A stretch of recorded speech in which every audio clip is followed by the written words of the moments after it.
The shuttle smelled like recycled air, machine oil, and the kind of sadness that settled into metal after too many long trips. Owen sat by the small viewport, his shoulder pressed against the cold glass, and watched empty space drift by. For the last 6 hours, he had been stuck between a snoring mechanic and a wall that vibrated every time the engines changed pitch. He had tried sleeping. He had tried reading. He had even tried counting stars for a while, until he remembered stars did not care how miserable he felt. His assignment file sat in his jacket pocket. IT wasn't heavy. It only felt heavy. Station Pinnacle 7 appeared in the distance like a machine someone had built from spare parts and bad decisions. It looked like a wheel that had given up halfway through becoming round. Antennas and sensor dishes stuck out from every side, all pointed in different directions, like the station itself could not decide what it was supposed to watch. Owen stared at it and thought, of course, this was where they had sent him. The official reason in his file was routine rotation. Standard posting. Nothing personal. The real reason was probably that someone in personnel had looked at his name and decided his life wasn't difficult enough. The shuttle took its time docking. The pilot cursed through the whole approach in a quiet, creative stream that almost impressed Owen. When the airlock finally opened with a sharp hiss, he grabbed his duffel and stepped out into his new life. Commander Reeves was waiting in the arrival bay. She was short, sharp-eyed, and had gray hair that ignored both gravity and station rules. She looked Owen over in one quick sweep, as if she were checking whether the station had been shipped the wrong replacement part. "Owen," she said. "Yes, ma'am. Reporting for duty. Still sounds hopeful. That'll pass." She turned and started walking. Owen hurried after her, duffel bumping against his leg. "Pinnacle 7 runs on a 26-hour cycle," Reeves said, "because a former commander thought that would be funny. You'll adjust, or you won't. Your shift is surveillance. Sector 7 Gamma. You'll spend long hours watching a piece of space where absolutely nothing happens. If something had happened out here, they'd send someone more important than you. Good to know." No, it isn't. The corridors were narrow and painted a flat beige that somehow made the station feel even smaller. Pipes ran along the ceiling. Fans hummed behind the walls. Everything smelled faintly of metal, water filters, and old air that had been breathed too many times. "Your quarters are shared," Reeves said. Owen blinked. "Shared? Everyone's quarters are shared. We have 47 people and 32 cabins. Math wins." "Understand. I'm sure you don't." She stopped outside a door labeled 17B and pressed her hand to the panel. The lock clicked. "You'll be living with Hazel," Reeves said. "She's your partner, roommate, shift partner, and the person most likely to kill you if you become annoying. Try not to make this weird." The door slid open. Owen stepped inside, ready to give some polite speech about professionalism and mutual respect. Then he saw her. Hazel stood in the middle of the small cabin, carefully placing tiny potted plants on a shelf like they were priceless art pieces. At first glance, she looked human. Then she turned, and Owen saw her ears, long, elegant, sharply pointed, rising above her dark hair and adding a few inches to her height. Her face was calm, unreadable. Her eyes were dark enough that he could not tell what she was thinking, which somehow made it worse or better. He wasn't sure yet. Hazel looked at him, then at the bag in his hand, then back at his face. Commander Reeves folded her arms. "Hazel, this is Owen. Owen, this is Hazel. You'll work together, eat together, and probably get on each other's nerves. Welcome to Pinnacle 7. She said it like she was reading the terms of a warranty, then turned and left before Owen could ask a single question. The door shut behind her. The cabin felt even smaller. Two sleeping pods were built into opposite walls, only a few feet apart. A narrow desk filled the middle of the room. Hazel's plants had already claimed most of it. There was one tiny washroom in the corner, visible through a half-open door. Privacy had clearly not been part of the station design. Hazel wiped soil from her hands on her pants and tilted her head slightly. "Problem? Human?" Her voice was smooth and musical, but the words were not exactly friendly. Owen shifted his duffel from one hand to the other. "No problem. I just didn't expect." He stopped. She waited. A roommate with pointed ears. Hazel smiled. IT was not a warm smile. I didn't expect a human who stares like he's never seen normal body differences before. She turned back to her plants. This is going to be fun. And just like that, he had been dismissed. Owen stood there holding his bag and seriously wondered if the shuttle was still docked. By his third day, Owen had learned 3 things. First, the station's 26-hour cycle was slowly ruining his body. Second, the food synthesizer hated everyone equally. And third, Hazel made a sound in the morning that felt like someone scraping a knife across the inside of his skull. He woke before station dawn, with his whole head buzzing. Tea first, he thought. Something in the wall was broken. Then he opened one eye and saw Hazel standing at the desk, working on a sensor part while softly humming to herself. Except softly was not the right word. He could feel the sound more than hear it. It made his teeth hurt. "Do you have to do that?" he muttered, dragging a pillow over his face. Hazel stopped and looked over. "Do what?" "That sound." "What sound?" "The one coming out of your face." She blinked. "I'm not making any sound." "Yes, you are." "No, I'm not." Then the hum started again. Owen groaned and sat up in his pod. The station clock on the wall read 5:47, which was a fake hour invented by a fake schedule on a fake station at the edge of nowhere. "You really can't hear it?" he asked. Hazel set down the sensor tool and gave him a flat look. "I can hear 17 separate frequencies in this room," she said, "including the weak vibration in the power line behind that wall, your breathing, and something in your stomach that says yesterday's dinner was a mistake." "Which sound is bothering you exactly?" "The one from your mouth." A pause. "Oh," she said, "that's ultrasonic. That means nothing helpful to me. It means my species can produce and hear higher frequencies than yours. My species is hearing it just fine. Your species is being dramatic." Still, the humming stopped. Owen climbed out of bed and shuffled toward the washroom. The sonic shower there had only 2 settings, disappointing and violent. He had learned to respect both. When he came back out, Hazel had moved every single plant again. Yesterday, they had been arranged by height. The day before, by leaf shape. Today, they looked like they had been organized according to a private argument Hazel was having with geometry. Owen pulled on his uniform and stared at them. Did the plants do something wrong? Hazel adjusted a lamp above the shelf without looking at him. "I'm improving their light exposure." "They look nervous." "They're plants." "That fern looks deeply stressed." For the first time, the corner of Hazel's mouth moved. It was not exactly a smile, but it was close enough that Owen counted it as a win. Their shift started at 07:00. The observation deck sat near the outer ring of the station, behind 2 security doors and 1 lift that sounded like it prayed before every trip. Their workstations faced a wide bank of screens and 1 long viewport, showing a slice of open space, so empty it looked fake. Hazel dropped in her chair and called up their assignment. "Sector 7 Gamma," she said. "Population, 0. Scientific value, almost 0. Chance of seeing anything interesting, functionally 0. You forgot morale, 0. That's implied." Owen sat down at his own station and tapped the console awake. It flickered once, then twice, then settled. The station equipment was old fleet issue, which meant it worked only because people kept threatening it. Hazel began running diagnostics with the smooth speed of someone who had done the same boring task too many times.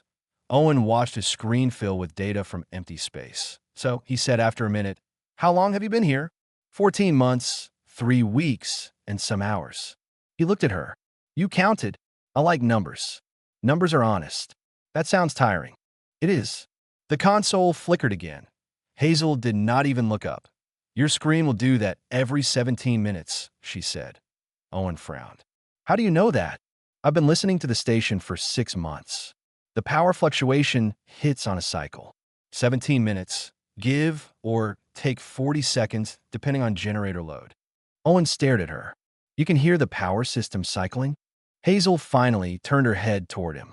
One ear twitched slightly. "I can hear everything, Owen." There was no pride in the way she said it.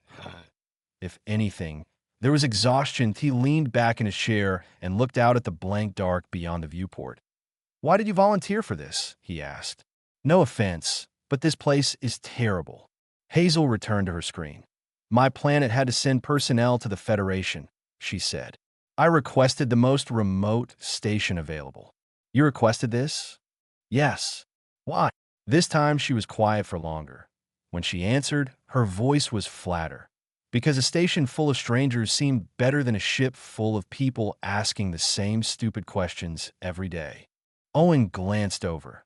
Hazel lifted one hand and pointed to her own ears. Can I touch them? She said in a fake bright voice. She pointed again. Do they make you hear better? Again. Can they move? She dropped her hand back to the console. Humans love asking that one. Owen looked away, suddenly embarrassed on behalf of his whole species. That bad? Every time. That sounds exhausting. It is. A silence settled between them. Not awkward exactly, just full. After a moment, Owen said, For what it's worth, I haven't asked to touch them. Hazel looked at him. You thought about it. He opened his mouth, closed it, then sighed. Yes, but I didn't ask. Remarkable restraint. I'm trying to grow as a person. That earned him another almost dash smile. IT changed her whole face. Owen immediately decided that was dangerous. The console flickered right on time. He looked at it, then looked back at Hazel. That is still creepy. It's only creepy because you're new. Wait another month. Soon you'll measure your life in flickers, gravity failures, and food synthesizer betrayals.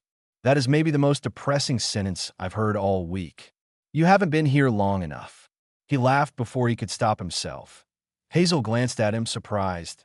Then, very quietly, she laughed too. It was a small sound. Real. And for one strange second, the station didn't feel quite as dead. The days that followed moved in the strange, slow rhythm of Pinnacle 7. Sleep when the clock said sleep. Wake when the station lights changed. Drink something that was supposed to be coffee. Watch nothing happen in Sector 7 Gamma. Try not to lose your mind. Owen learned that Hazel liked quiet but hated silence. She always had something playing in the background. Station noise, low music, old language recordings from her world, the rustle of leaves as she checked on her plants. He learned that she reorganized the cabin whenever she was stressed. He learned that she could predict equipment failures by sound before any system warning appeared. And he learned that living 3 feet from another person changed the meaning of personal space. Sometimes he woke and found her already working at the desk, dark hair, tied back, ears angled forward in concentration as she repaired some tiny piece of station hardware. Sometimes she caught him looking. Sometimes she said nothing. That was somehow worst point one morning, after Owen nearly dropped his breakfast pouch because the station gravity hiccuped again. Hazel caught it out of the air without even turning from her screen. You should really stop being surprised, she said. You should really stop doing things that make me feel slow. You are slow. That felt personal. It was. And somehow, against all reason, he was starting to enjoy this, which probably meant something was wrong with him. A week later, on another empty shift on the observation deck, Owen was halfway through a report about absolutely nothing when Hazel spoke without warning. You grind your teeth. He looked up. What? In your sleep. I do not. You do. It sounds like you're crushing stones in your mouth. That feels unlikely. I have enhanced hearing. This is not a debate. It is a fact. Owen rubbed his face. Great. Anything else I should be embarrassed about? Hazel tapped her fingers against the console, pretending to think. You talk in your sleep. He froze. I do what? You argue with invisible people. That is not true. You also once said the phrase classified vegetables with great emotional force. Owen stared at her in horror. Hazel's expression stayed perfectly calm. Then one side of her mouth twitched. You're lying? She looked back at the screen. Maybe. He narrowed his eyes. You are enjoying this too much. Yes. The quiet stretched again, but it had changed from what it was on the first day. It no longer felt sharp. IT felt lived in. Outside the viewport, stars burned in endless silence. Inside the deck, old machines hummed and screens glowed, and Hazel sat close enough that Owen could hear the soft tap of her fingers on the console. And for the first time since arriving, he had the strange, uncomfortable thought that maybe this posting would not be the punishment he had believed it was. Maybe the worst part of Pinnacle 7 wasn't the station. Maybe it was how quickly a place could start to feel familiar once one person inside it stopped feeling like a stranger. Then the alarm went off. Not a normal alarm. Not a clean warning tone.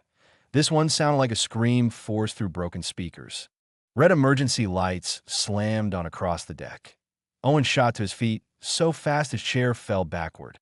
Hazel was already moving. Her voice cut through the chaos before his brain could catch up. "Hull breach," she said. "Move." The alarm kept screaming through the deck. Red lights flashed across the screens, over the walls, across Hazel's face. Every calm line in her body had turned sharp. Owen's heart slammed against his ribs. "What happened?" he asked, already knowing it did not matter. "Hull breach," Hazel said again. Section 12. "Move now." She was halfway to the door before he caught up. The corridor outside had become instant chaos. People ran past them in emergency gear. Boots pounded against metal floors. Orders snapped through the intercom. Somewhere deeper in the station, something heavy groaned like the whole structure had been hit in the bones. Commander Reeves's voice came over the speakers, flat and steady. "All personnel to emergency stations. Hull breach, Section 12 Alpha. Automated seals have failed. Manual override required." Hazel muttered under her breath. Of course they failed. Owen stumbled after her as they raced down the corridor. "Where are we going?" "To help keep the station from turning inside out." "That is not comforting. It isn't supposed to be." They reached an emergency locker set into the wall. Hazel hit the release panel and started pulling out gear with fast, practiced movements. Magnetic boots, emergency patches, portable respirators, gloves, sealant packs. She shoved half of it at Owen and he caught some of it. The rest hit the floor. Hazel did not even look annoyed. That somehow made it worse. "Put the boots on," she said. "And try not to die before I decide if I like you." That is a terrible motivational speech. It's all you're getting. The station shuddered again. Owen dropped to one knee and fought with the magnetic boots, fingers clumsy with adrenaline. Around them, the emergency lights kept pulsing red. The air itself felt wrong, thin and uneasy, as if the whole station were holding its breath. Hazel checked a handheld monitor, eyes scanning numbers so quickly he could barely follow. "Pressure's falling fast," she said. "Section 12 is losing atmosphere. If we get the bulkhead sealed in time, we save most of the ring. And if we don't," she looked up at him, "then breathing becomes a group memory." He swallowed. "Right." Hazel finished locking her boots and stood. For the first time since he met her, there was no dry humor in her face. No distance. No boredom. Only focus. "Stay close to me," she said. "Do exactly what I say. Don't improvise. Don't try to be brave in a creative way. That feels personal." "It is." Then she grabbed his arm and pulled him forward. The first bulkhead was already closing when they reached it. The huge metal door came down with a grinding scream, sparks jumping from the frame as it tried to force itself shut. Hazel dove through the narrowing gap. Owen followed on instinct. For one awful second, he thought he was too slow. Then he felt Hazel's hand on the back of his uniform, yanking him forward hard enough to nearly rip the fabric. He stumbled through just as the door slammed shut behind them with a massive boom. The sound punched through his chest. His ears popped painfully. The corridor beyond was darker, thinner. The air had a strange pull to it now, a soft pressure dragging toward the breach section somewhere ahead. Owen checked the wall display as they ran past it. The atmosphere countdown flashed red .08:13 inch 8 minutes, he shouted. "Less," Hazel said. "The system lies when it's scared." That is the least helpful thing you could have said. "You're welcome." They reached the second bulkhead. IT was stuck halfway down. Warning lights flashed across the control panel. Wires sparked behind a cracked housing plate. The emergency motor made a choking, uneven sound like it wanted to work and no longer remembered how. Hazel dropped to her knees beside the panel instantly. "Go," Owen said. "Tell me what to do." Hazel ripped the panel open and exposed a knot of damaged wiring. "I need to bypass the lockout." "Can I help?" "Probably not." That was quick. It was accurate. She started pulling wires apart with fast, sure hands. Owen stood over her. "Try not to breathe too hard. Try not to look at the timer on the wall, .06:41. The corridor lights dimmed. The pull in the air grew stronger. Owen realized with a sick twist in his stomach that the station was slowly trying to empty itself into space. Hazel leaned closer to the panel. one pointed ear twitching as if she were listening to something inside the machine itself. Talk. She said what? Talk. Human brains panic less when they hear familiar voices. That sounds made up. It isn't. Talk anyway.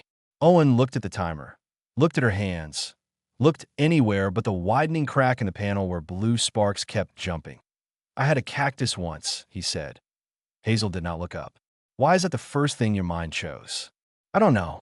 You panic in strange directions. I killed it. That got the smallest pause from her. You killed a cactus. Yes. They are built to survive neglect. I overwatered it. Of course you did. I was trying to help. Hazel made a short sound that might have been a laugh, except it had no room for softness in it. That explains a lot. What does that mean? It means you seem like the kind of person who tries too hard at the wrong thing and is surprised when it goes badly. He stared at her. You are incredibly rude for someone currently saving my life. I'm multitasking. She twisted two wires together. Sparks burst from the panel. Owen flinched. Hazel did not .05:12 you asked why I'm here, she said, still working. This is an odd time for deep conversation. It's a good time. You're too scared to lie. That is not comforting. You keep wanting comfort from the wrong source. Another wire clicked into place. The bulkhead motor shuddered. Hazel kept going.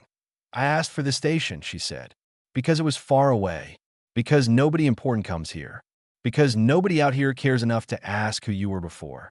Owen looked at her profile in the red light. I could see the hard focus in her face. I could see the way her hands never stopped moving. That bad? He asked quietly. She gave a small shrug. On my world, everyone knew me, or thought they did. It becomes tiring being the version of yourself other people already decided on. A heavy click sounded from inside the door. The bulkhead jerked, started moving again. Hazel exhaled once. There. The door slid down with grinding force and locked into place. Owen almost laughed from relief. Instead, he checked the timer. .03:48 Hazel was already standing. One more, she said. Then sheer end by the time they reached the final section. The corridor had turned almost dark. Only strips of weak red emergency lights still worked. The floor vibrated under their boots. Somewhere ahead, metal screamed as the damaged hull strained against vacuum. Owen's lungs burned. Hazel moved beside him with maddening control, not wasting one motion.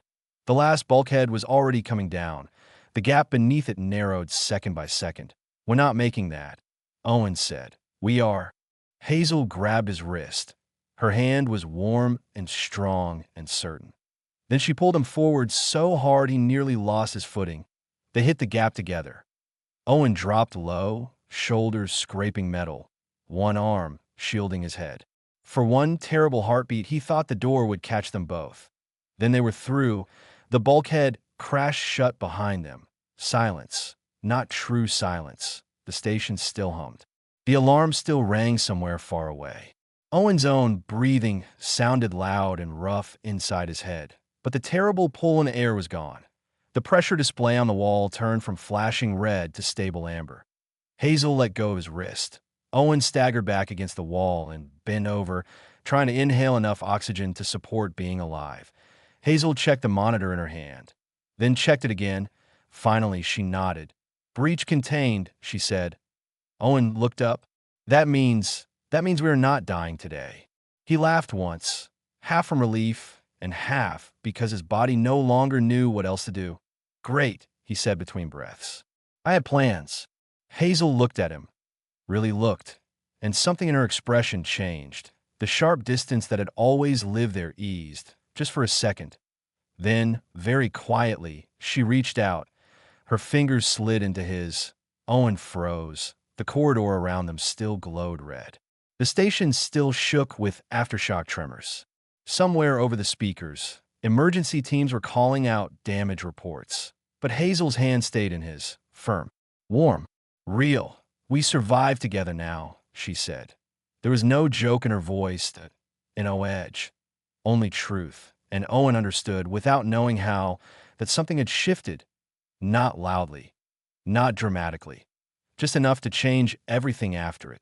The next morning, or what counted as morning on Pinnacle 7, The food synthesizer tried to give Owen coffee and instead produced a black liquid that looked like it had once been used to clean engine parts. He held the cup away from his face. I think it's getting worse. Hazel, standing at the counter beside him, hit the side panel with the heel of her hand.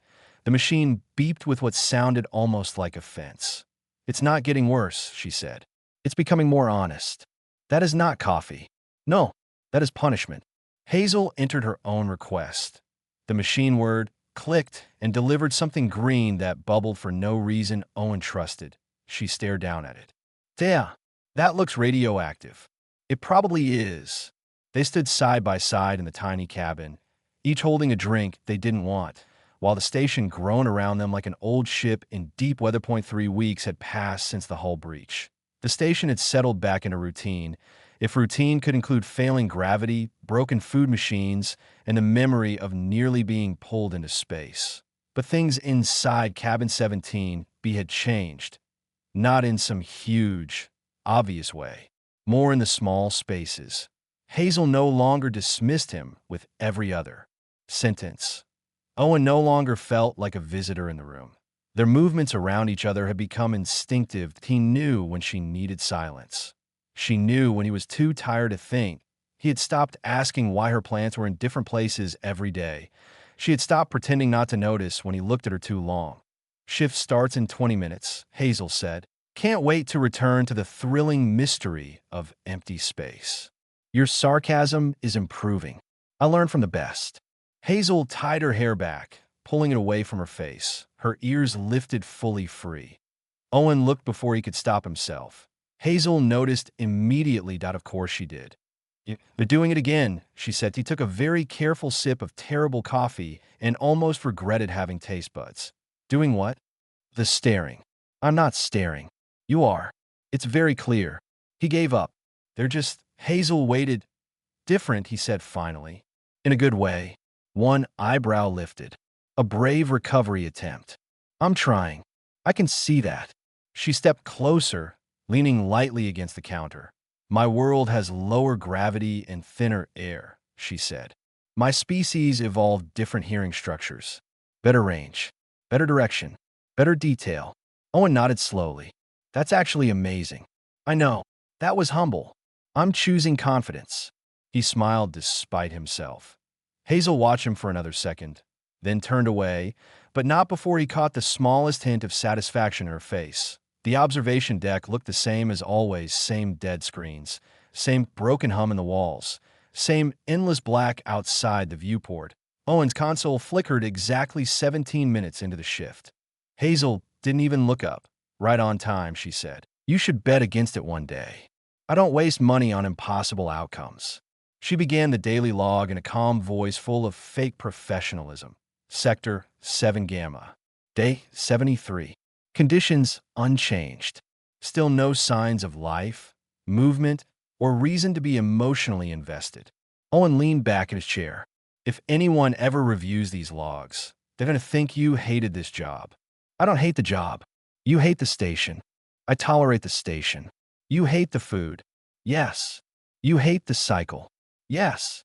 You hate my coffee choices. Deeply. He turned to look at her. So, what don't you hate? Hazel's fingers slowed on the console. Not stopped, just slowed. The answer took longer than it should have. Finally, she said peace. He waited. Nobody expects much from this station, she continued. No ceremonies. No politics. No one asking me to speak for my whole world because I happen to have the right ears and the right face for a diplomatic photo. The last part came out harder than the rest. Hazel stared at the dark beyond the screens. Out here, she said. I'm not a symbol. I'm not interesting. I'm just Hazel. Owen looked at her for a long moment. Then he said, You're not just Hazel. Her eyes shifted toward him. He kept going before his courage disappeared. You're the person who rewired a bulkhead under pressure loss with sparks hitting your hands. You're the person who can hear the whole station breathing. You're the person who keeps plants alive in a place where everything else feels half dead. He paused. And you're the person who keeps making the station feel less awful than it should. Hazel stared at him.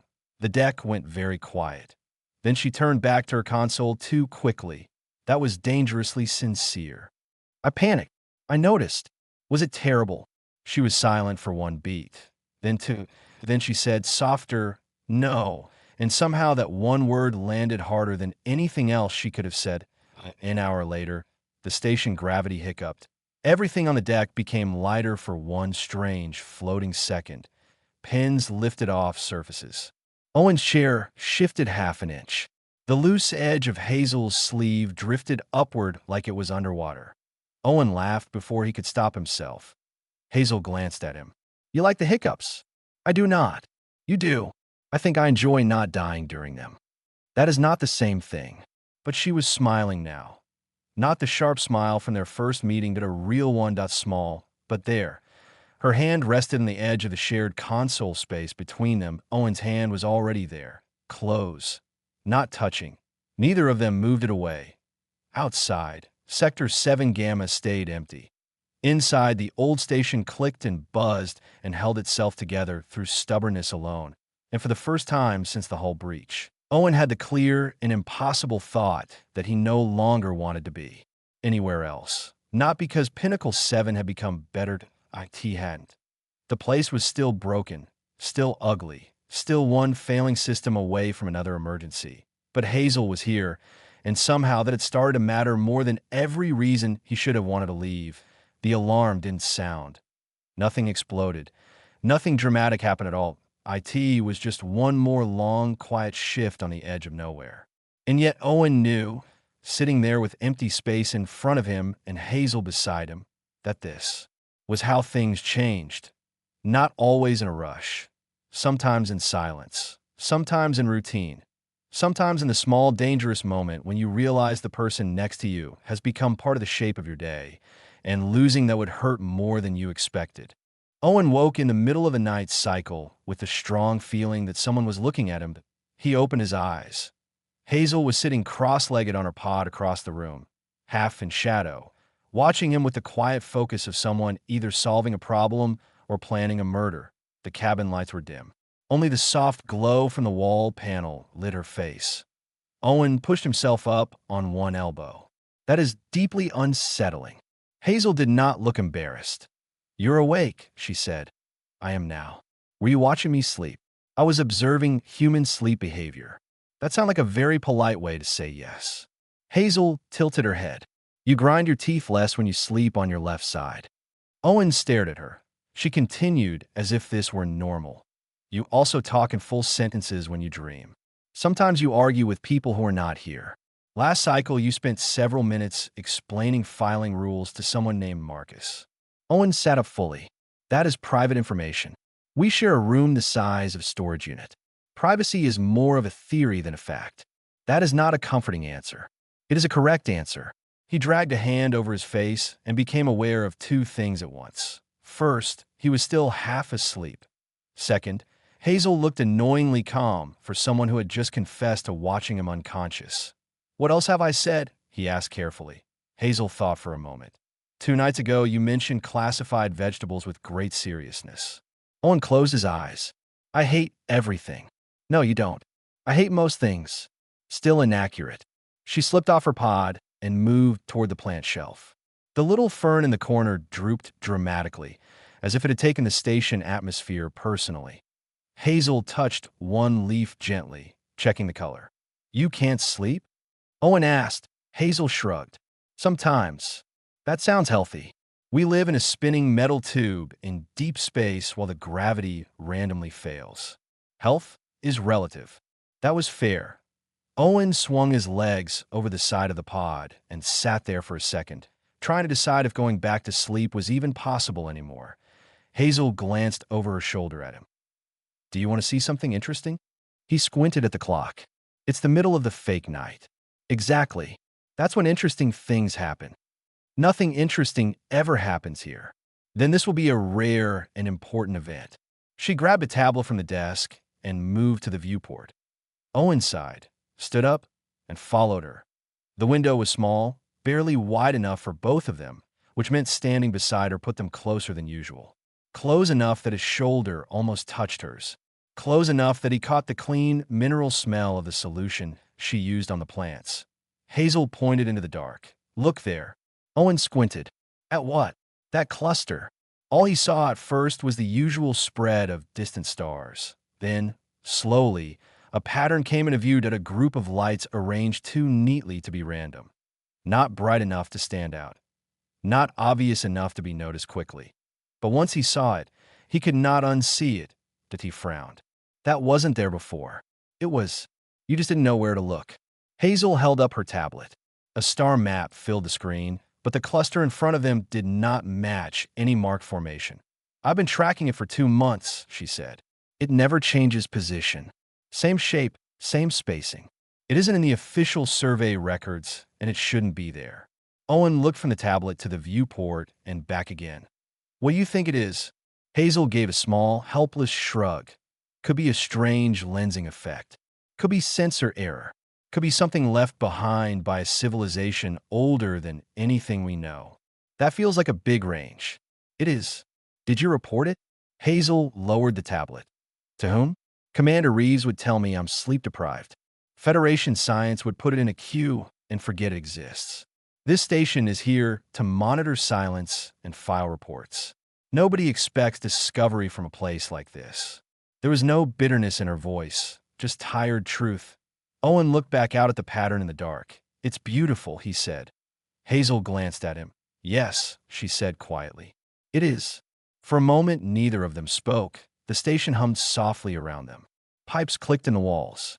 Air moved through the vents with that endless recycled breath he had started to hate less only because it had become familiar. Then Hazel sat down on the floor beneath the window, back against the wall. Owen looked at her. She looked up at him. Well, she said, you can stand there looking awkward, or you can sit down. That feels unfairly accurate. Most things I say are. He sat beside her. Their shoulders touched almost immediately in the cramped space. Neither of them moved away. Tell me about Earth, Hazel said after a while. Owen blinked. That's a broad question. I know. What do you want to know? The real version. She kept her eyes on the stars. Not the beautiful speeches from diplomatic videos. Not the historical summaries. I want to know what it feels like. Owen leaned his head back against the wall. For a moment, he did not answer. Then he said, mornings smelled different there. Hazel looked at him. He kept going, real mornings. Not station mornings where the lights just turn on because a schedule says they should. I mean mornings with wet ground and cold air and plants waking up and people making coffee somewhere nearby. Hazel listened without interrupting. There's a park near where I grew up, Owen said. Old trees, older than my grandparents. In autumn, the leaves turn colors this station could never copy. Gold and red and this deep orange that looks unreal until you're standing under it. And the air smells like rain and soil and things dying and growing at the same time. He gave a short laugh. That sounds dramatic when I say it out loud. No, Hazel said softly. It sounds true. He turned his head toward her. Her face in the dim light looked younger somehow. Less guarded. More open than he was used to seeing. You're homesick, she said. Owen let out a slow breath. Maybe. That means yes. Fine, he said. Yes. Hazel nodded once like that answer made sense. Then Owen asked, your turn. She looked back at the viewport. Kaith, she said. IT was the first time she had told him the name of her world. He waited. My planet lives mostly in twilight, she said. Not dark, not bright, just always on the edge of evening. The forests glow at night. Glow. Bioluminescence, she said. Trees, moss, riverside plants. Colors your eyes can't fully see. Blues and greens and other shades your species doesn't have words for because your vision doesn't reach far enough. Owen smiled slightly. That sounded smug. It was meant to. He let her have that one. She rested her arms loosely on her knees, still looking outward. The buildings on Kaith are grown more often than built, she said. Not every structure, but many. Living materials shaped over time. Wind moves through them, and they make sound. Not music exactly. Something in between. That sounds impossible. It sounds like home, Hazel said. The words landed quietly. He looked at her again. There was something in her face now that made his chest tighten a little. Not pain exactly, but close. You miss it, he said. Hazel gave a small smile that never quite reached her eyes, catastrophically. Silence settled between them again. This time, it was heavier. Not uncomfortable, just honest. After a moment, Owen said, "Then why did you leave?" Hazel was quiet long enough that he thought she might not answer at all. Finally, she said, "Because home can become too small, even when it's beautiful." He waited. "Everyone there already knew who I was supposed to be," she continued. "How I was supposed to sound. What I was supposed to want. I got tired of being understood incorrectly by people who loved me." Owen frowned slightly. "That sounds worse than being misunderstood by strangers." It was. She drew one knee closer to her chest. "I wanted distance," she said. "I thought if I went far enough, I could become simple. Just one person in one room, doing one job." Owen gave a quiet laugh. "And instead you got me." Hazel turned her head and looked at him for a moment. "Yes," she said. "Instead I got you."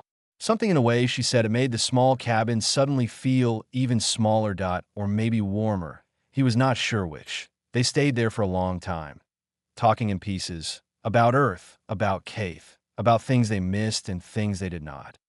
Owen told her about rain on windows, crowded trains, old bookstores, and the very specific smell of coffee made in a real machine instead of pulled out of an angry station unit.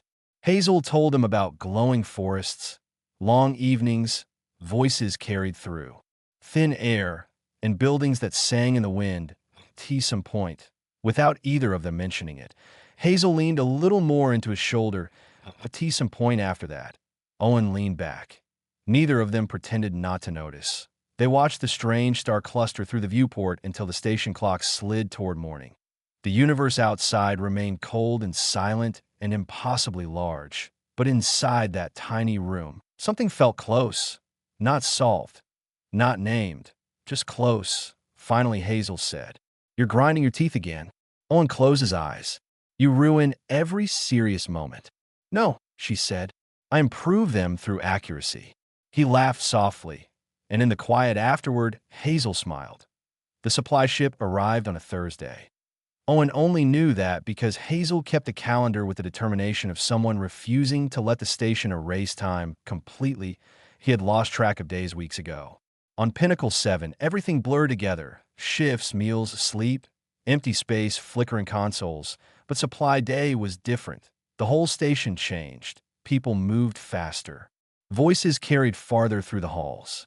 For a few hours, the place felt less like a forgotten outpost and more like somewhere connected to the rest of the universe.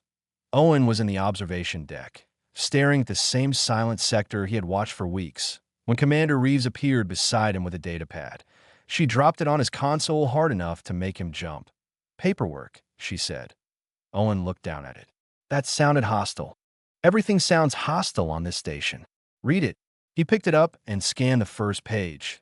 Rotation review, transfer request options, posting satisfaction rating, preferred future assignment. He looked back at her. "This is for me." "You completed your initial posting," Reeves said. "Standard procedure.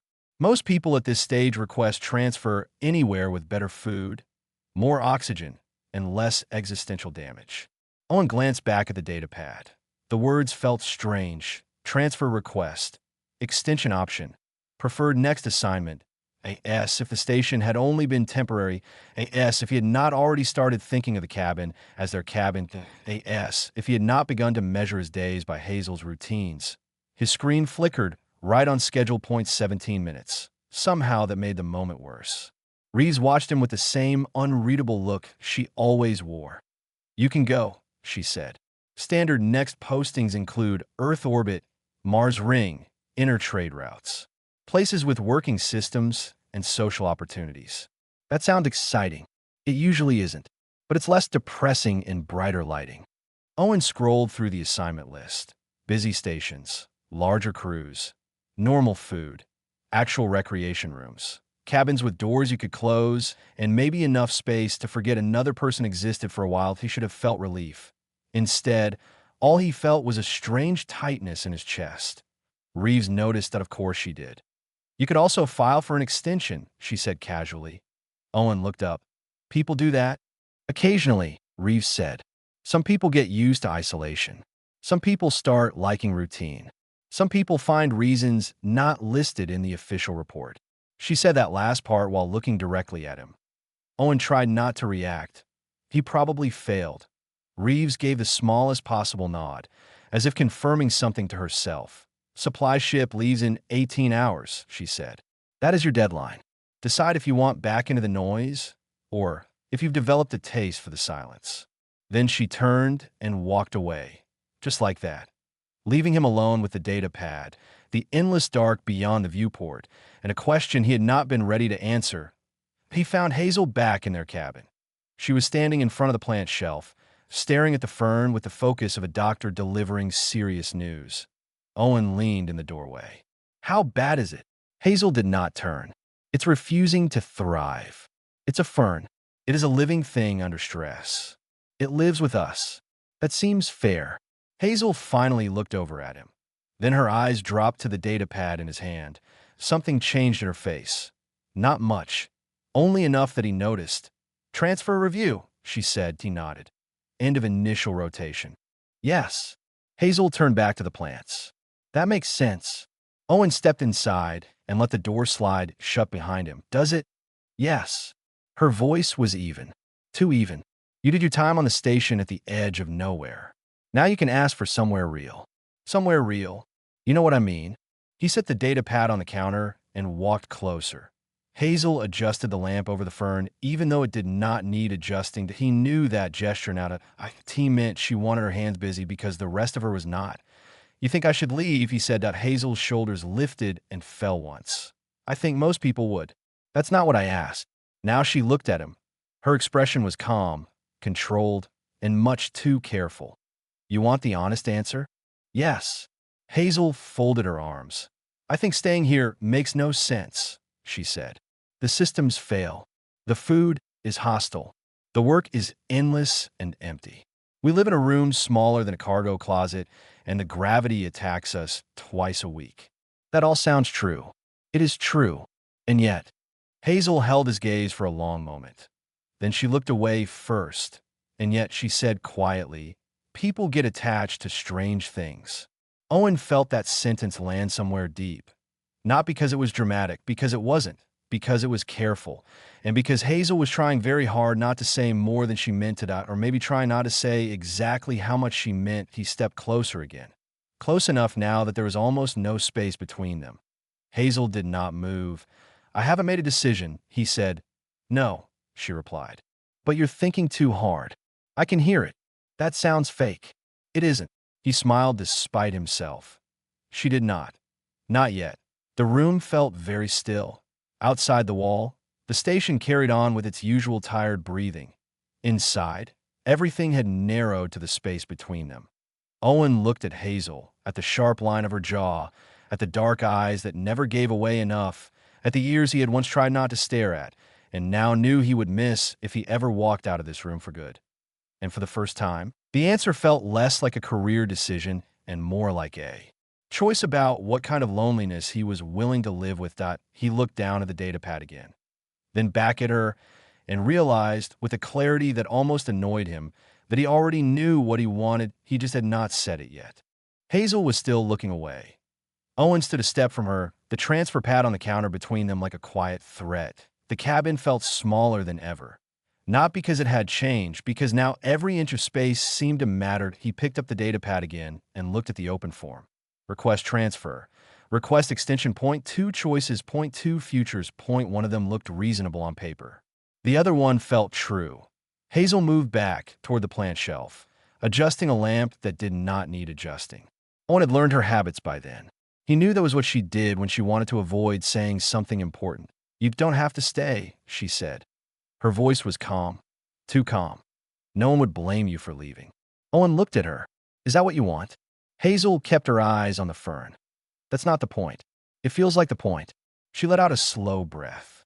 The point is that this station is broken. The work is dull. The food is aggressive. And the gravity keeps trying to embarrass us. You could go somewhere better. Better how? She finally turned toward him. Bigger. Cleaner. More people. More movement. Somewhere your life doesn't feel like it's being measured by screen flickers and maintenance failures. Owen gave a small nod. That all sounds logical. It is logical. And yet, he said, stepping closer, you don't sound like you want me to go. Hazel went still. For a moment, all he heard was the hum of the station and the faint rattle inside the wall vent near the washroom that maintenance kept promising to fix. Then Hazel said, very quietly, "I don't." The words were simple, soft, but they hit him harder than the hull breach alarm had. She folded her arms, almost like she regretted saying it out loud. "I know that's selfish," she said. "I know this place isn't fair to ask anyone to stay in. I know you were supposed to come here, do your rotation, complain about everything, and then leave for something better." She paused. "But I don't want you to go." Owen's chest felt suddenly too tight. He looked down at the transfer form. Then he pressed the screen and changed the selection. Request extension. Hazel's eyes dropped to the datapad, then snapped back to his face. "Owen, I'm not finished," he said. That made her stop. He set the pad down and looked at her fully. "When I first got here, I thought this station was punishment. I thought it was the worst place they could send me. It smelled bad. The walls looked depressed. The shift was pointless. And my new roommate insulted me within the first 30 seconds. That was a fair assessment. It probably was." He smiled a little. But somewhere in all this, it stopped feeling like exile.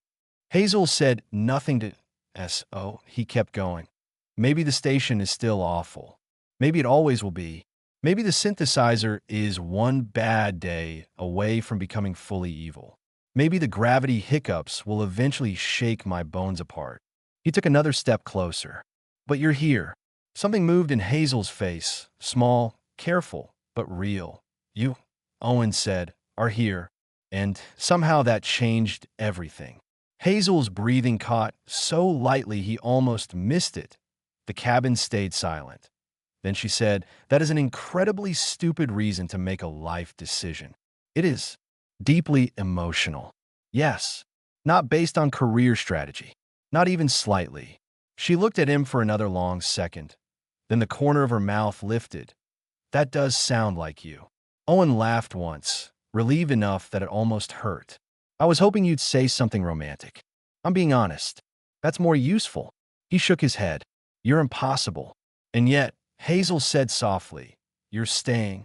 That was when he noticed she was smiling for real. Not the sharp smile. Not the teasing one. This was different, open, warm, and it made him feel a little unsteady. He held up the datapad. 18-month extension. Hazel stared at it, then at him. Then, to his complete surprise, she looked almost guilty. Owen narrowed his eyes. "That expression worries me." "It should. What did you do?" Hazel glanced away for half a second, which was as close to nervous as he had ever seen her. Then she said, "I may have already filed my own extension request." Owen blinked. "What?" 3 months ago. He stared at her. She lifted one shoulder slightly. "In my defense, I had strong data suggesting I did not want to leave." "You filed an extension 3 months ago." "Yes. And you're telling me this now?" It did not seem immediately relevant. "It feels extremely relevant." Hazel's ears twitched, a tell she could never quite hide. Owen crossed his arms. "How much of this did you plan?" She thought about it. "Do you want the comforting answer or the honest one?" "The honest one." Hazel sighed, but there was amusement under it now. "I may have suggested to Commander Reeves that assigning you to my cabin would be interesting." Owen just stared. She continued, because apparently she enjoyed his shock. "I was curious." "Curious?" "Yes." "About what?" "Whether human could survive long-term, close living conditions with someone from my species without becoming unbearably strange about it." Owen let out a disbelieving laugh. "You made me part of an experiment?" "Technically, yes." "That is insane." "It was for science." "That is not how science works." Hazel stepped closer. "It worked," she said. Owen looked at her. "That depends on your results." Hazel's eyes held his. Her voice lowered. "My results were unexpected." The air in the room seemed to change. Everything quieted. The station noise dropped into the background. The lights hummed softly overhead. The little fern leaned sideways like it was trying to be involved. Owen's voice came out softer than he meant it to. "Hazel." She was very close now.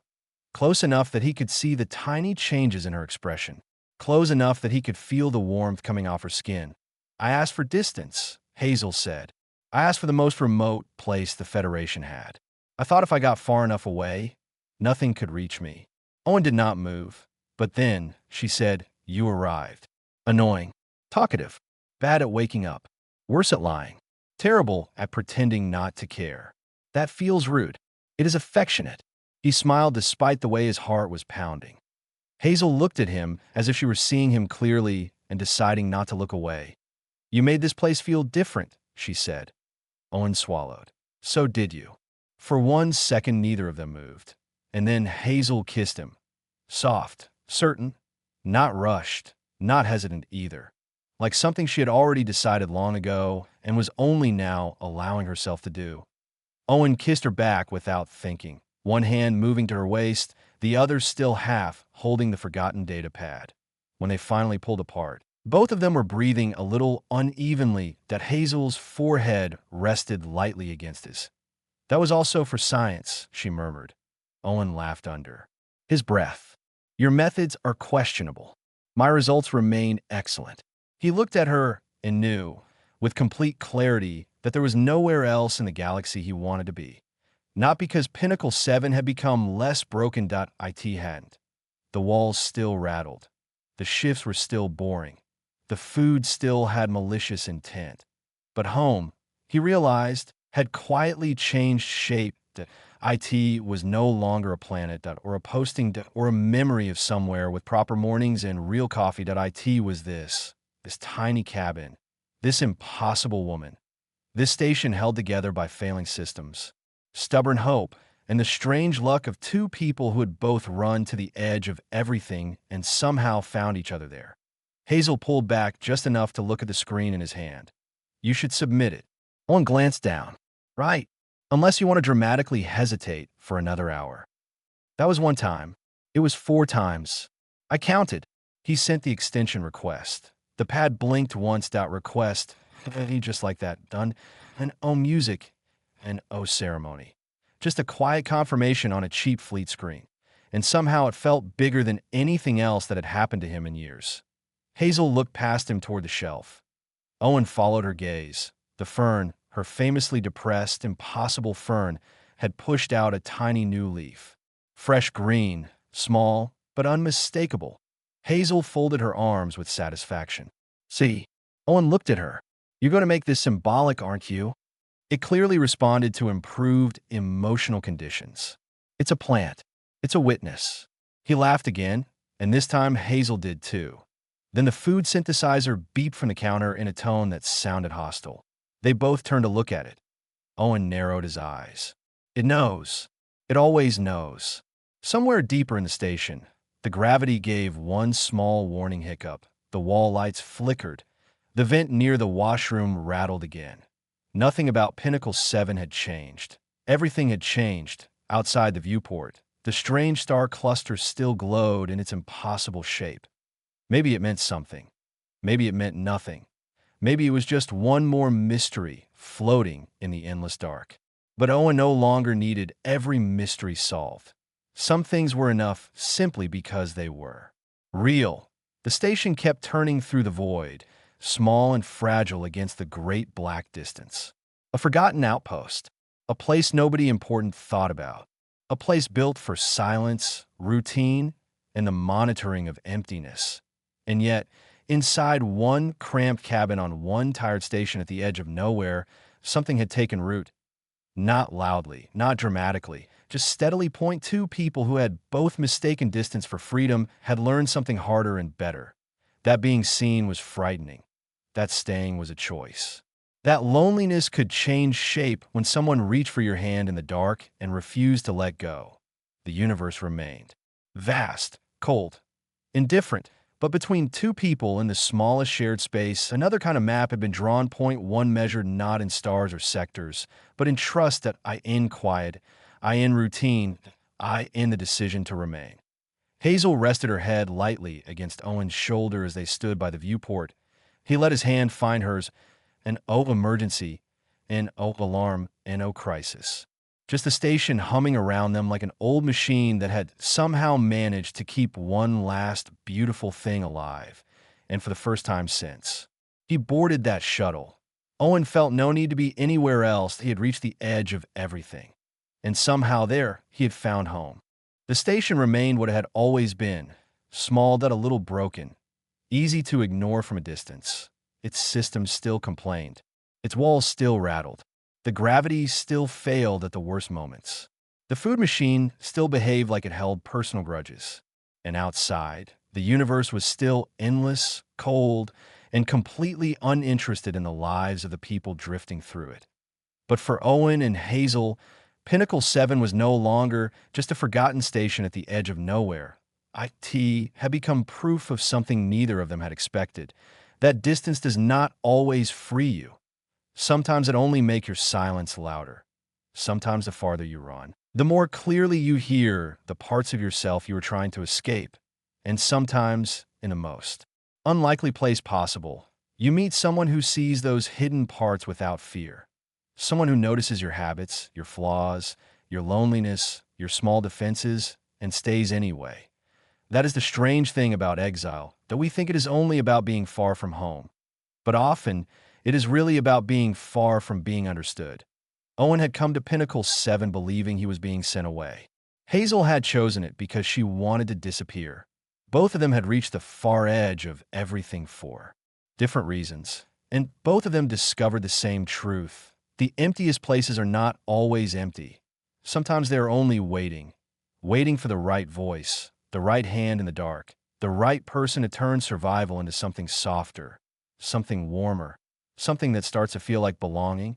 Maybe that is what home really is, not a planet, not a city, not even a memory. Maybe home is the place where you no longer have to explain your silence, the place where someone learns the shape of your pain, your humor, your habits, and chooses to stay close enough to hear all of it.